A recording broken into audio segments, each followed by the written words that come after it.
Hakka lightened up his torch to illuminate the dark cave. "Only one path left, and that path is forward," he said to his two friends Ikku and Rock. It was a very wet and moist cave with a lot of sharp and slippery stones they had to climb over. Yet the tunnel was quite enormous. They could see the ceiling thanks to the torch light, but they couldn't reach it, not even if they made a jump for it.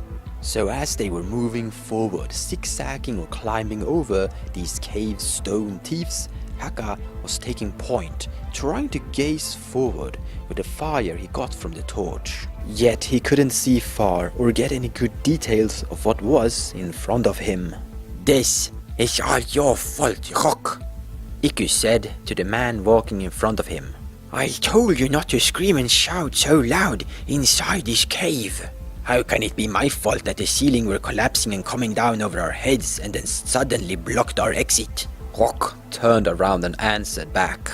"Besides, if you had been more quiet in the cathedral, those guards wouldn't have noticed us and pursued us, and that wouldn't have let us into this cave at the first place." "Hey, shh, shh, quiet man, quiet. Just look at the ceiling.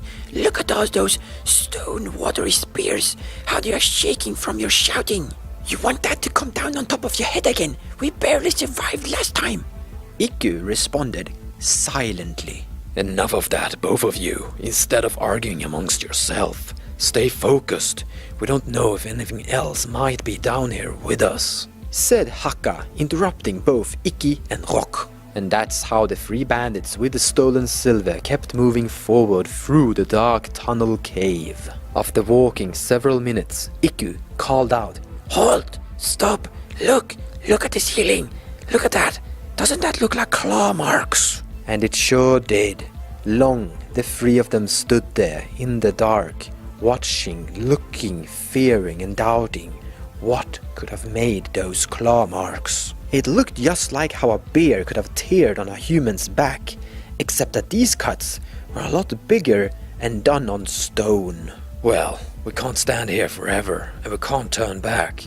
Let's move forward. There's gotta be another way out of here," Hakka said, getting restless. They continued their path through the tunnel, but the tunnel started to go downwards, and that wasn't good. They wanted to get outside. That meant that going upwards would be the better thing. Going down meant going down beneath ground level. They had been walking for an hour or so like this, when the tunnel suddenly disappeared. They had come into some form of an open hall. They couldn't see the ceiling nor the walls anymore.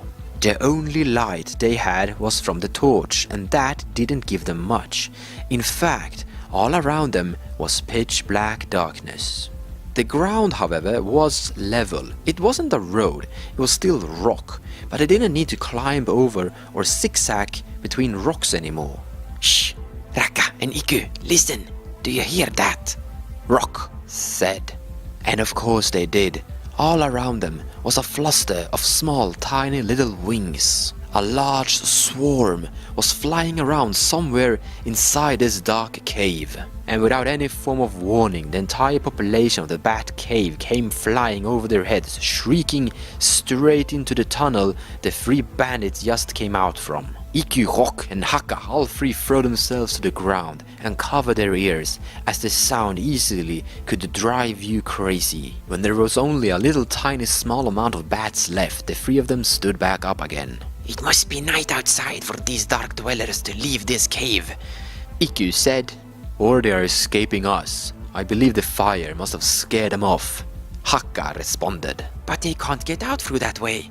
Rock blocked the entrance." "That is good news. When the bats come back, we should try and follow the bat pack, because I believe the bats might know of another way out," Hakka said. Meanwhile, the three of them walked around the area they were standing on to figure out their groundings. As Rock was kicking some small stones forward, they all noticed that they were standing very close to a cliff with a very, very long fall downwards, and with a splosh sound as stone hit water. After some time, the bats finally came out of the cave and immediately flew off in a new direction. The three bandits immediately started to chase after, hoping that the bats were heading for another cave exit and weren't flying away from the torch fire. But it was difficult to chase after flying small creatures in pitch black darkness like this, and it didn't take long until they didn't see them, only heard them in a faraway distance. With great haste they kept moving forward towards that sound, but eventually Hakka and Rock started to get a little bit ahead of Iku. As Iku was a lot shorter than the other two, he wasn't as quick and fast at jumping over cliffs or climbing over large rocks. And suddenly Hakka and Rock heard a very desperate shout for help. Stop! I don't see the torchlight fire anymore! It's pitch black dark where I am! Iku's shout echoed throughout the cave. We're here, just follow the sound of our voice and try to keep up. You can also hear the bats, they're shrieking really loud here. Rock shouted backwards to Iku, ignoring the fact that his shouting already had caused a cave-in. Hakka was pushing forward. He was dead motivated on finding those bats and following them to the exit and getting out of this dark dungeon cave. But suddenly there was another sound, a very strange sound, a lot louder sound, not from one of them and not from the bats. It more sounded like a roar. That made all the three bandits stop. Did you hear that? Said Hakka to Rock. Where are you? Iku kept screaming. I don't like this cave, Rock said to himself.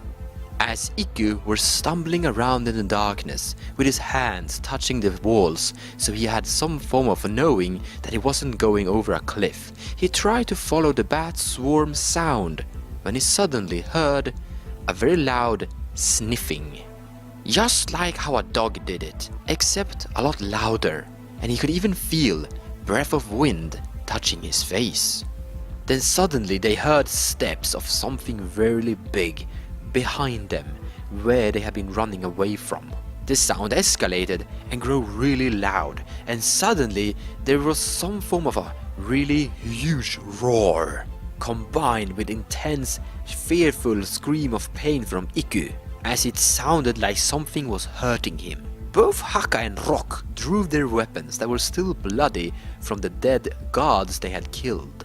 Behind them was the sound of the large flying bat swarm, and in front of them, somewhere in the darkness, they could hear Iku screaming in pain as he was being killed by something. They didn't like how the thing, whatever it was that killed Iku, sounded, and as it also sounded like Iku was teared into several pieces. Run, Hakka said, and both of them turned around and started to run towards the bats, hoping that there was an exit somewhere out there. But as they were running around in pitch black darkness with the only source of light was a small torch, Hakka, that took point, accidentally ran off a cliff. Rock immediately stopped and looked down to see his friend. He had fallen something about 3 meters, not that far. The torch was still burning and Hakka was still moving, so he wasn't dead. And without any form of care in the world, Hakka stood up, picked up the torch and kept on running away. As Rock stood still, looking at the torch of light, the only thing that gave him sight was vanishing away together with his friend and a third of the silver. As Rock stood there completely still, he saw Hakka running over a bridge of some sort, a stone bridge. He could see how the light was covering and showing the bridge and showing the cliff fall. Hakka was actually making sure that he didn't step and fall off some form of cliff again, trying to find the source of the bats. Then suddenly, thanks to the fiery light, Rock could see how a huge flying beast landed next to Hakka, and its mouth was large enough that it could actually swallow Hakka in one bite. And the torch fell down the cliff together with Rock's hopes, and Rock kneeled to the ground, surrendering to his coming end. Rock's hopes was all gone. He couldn't see a way out of this. A monster was hunting him in the darkness, and he didn't know a way out, and he couldn't see a thing. Suddenly, when the torch was gone, it was all pitch perfect dark black. No sight at all. He could only hear the shrieking bats and the monster chewing. He didn't know exactly what he should do, if he should stay on the spot and just wait for a quick end, or if he should stumble around in the darkness, or if he should throw himself over the cliff. He didn't know if the cliff would actually kill him, and he might lie there in great pain waiting to die of starvation. That sounded really terrible actually. And staying on the spot wouldn't achieve anything either, so stumbling around in the darkness it was. He wasn't sneaking around on purpose. He was always moving his feet slowly forward, always touching ground so he wouldn't accidentally fall off a cliff. And he always moved his hands close, touching the stone wall. He moved around inside the cave for a really long time without anything happening, still listening to the shrieking bats and trying to move closer to them. And he did hear the bats louder and louder for step by step. But the bats' sound had silenced a bit. They weren't flying around in crazy panic. Instead, they more sounded like they were flying around on the spot and maybe even hang on the ceiling. That meant that they weren't actually flying for an exit. They were most likely flying away from the torch fire they got scared of. That meant he was sealed in and doomed. It's all your fault, Rock. If you hadn't been shouting so much, the ceiling wouldn't have collapsed over our heads, Iku said in Rock's memories. Heavy steps moved closer, sniffing. Let's move forward. There's gotta be another way out of here. Hakka said in Rock's memories. About 20 meters or so in front of Rock, small pitches of fire were spitted out on the ground, and that gave sight to both Rock and the dragon. The flying dragon monster couldn't see inside this darkness either, and he didn't have any form of echo sound ability like the bats did. It relied on its smell to sniff out Rock and ability to breathe fire to give itself burning light. As the beast was looking at the kneeled down sitting Rock, Rock got a good sight of the thing. Large wings, hard scaly skin, enormous sharp teeth, and 2 red hungry eyes. It made a loud hungry roar. The roar actually didn't impress Rock that much. He could shout a lot louder. Is that all you got? Let me show you what I got, Rock said. He stood up, facing the burning monster, opened his mouth and let out a huge berserker shout. He didn't end it, he kept on going with it and directed it upwards, towards the ceiling. Up there somewhere there was a ceiling, and Rock had brought it down before. Maybe he could do it again. And just as the dragon was supposed to step forward on one of its 4 legs, something came down over its head. Not just one sharp stone, but all of them. Suddenly the entire ceiling were collapsing and falling down, shaking and stirring, filling the entire cliff ground and crushing the dragon alive.